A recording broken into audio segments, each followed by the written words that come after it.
Hey, we're here with Renn Kirby, and if you're interested in automobiles, in that type of business, he is the guy to talk to. So, Renn, how did you get into the car business?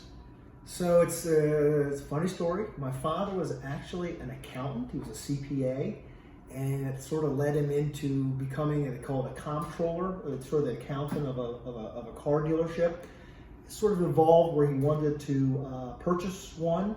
It's a long story, but he bought a Renn Pontiac from Alvy Renn in 1978. But Alvy Renn had started Renn Pontiac in 1938. So he bought a long-time business.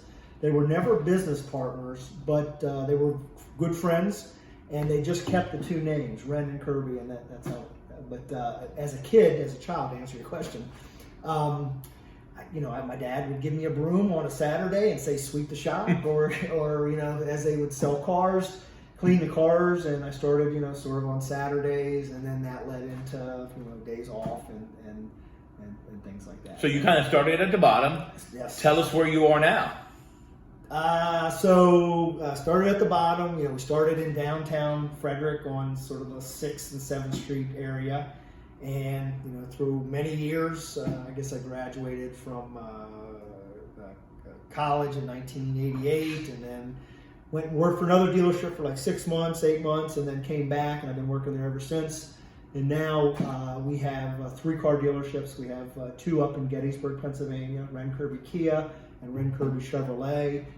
And then we moved into another site here in Frederick in, I guess, like 2008, 2009, sort of on the corner of 85 and 355 over near Costco. It's a great location. So, young people who are maybe looking to get into this business, there are many aspects of a car dealership. So, you can do prepping for like what you did. You can sweep the floors if you want to, the accounting part. What other jobs are available when it comes to selling cars? Well, selling or maintaining cars. I'm going to start with maintaining cars. We were talking a little bit about it a little while ago, that these cars, I don't care what type of car, have a lot of technology in them. So you've got the mechanical, where you still have the pistons and the gears and the transmissions, but now you've got all the computerization that does do many things, not just talk to the car, or connected to the internet. You got the Wi-Fi, you've got the the hotspots in the car. So the technicians that work on cars, it's a very advanced skill set. You have to know how to fix the engine parts of the cars, but also the technological aspects of the vehicles. So what happens, it's a career path. It is a very good one because you just can't throw somebody out there and let them do it. They have to be trained. But once they are trained, it's almost supply and demand. They can charge a higher price, which means a higher wage, and because the skill set is higher. So if anybody has an inkling to go down that career path, it really is a good one. We've got several very successful.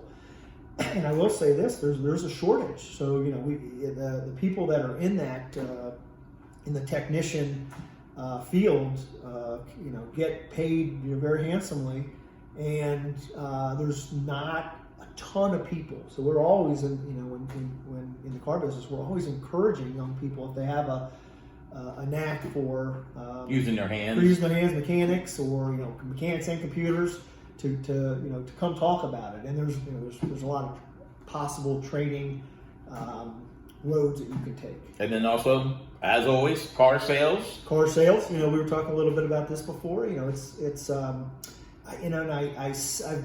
I've been in sales my whole life, so I've been involved in, I don't know an exact number, but it's got to be thousands and thousands of car sales. And what you learn about sales is really like with any job. Like we're talking about this, Bob, that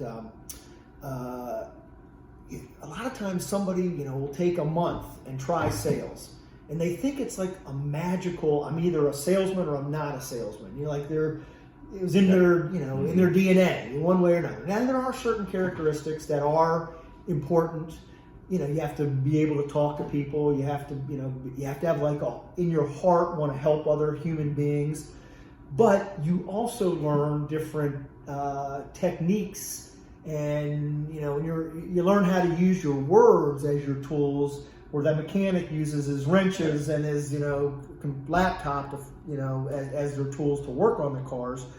A lot of times in the sales, you're using your words. You're using your skills at presenting the product. You're using, you still have to use the computer, because now all of our communication, we call it CRM software, customer relationship management software. We have like computer programs that text or email or keep in contact with all the people that you've talked to, and then also all your prior customers.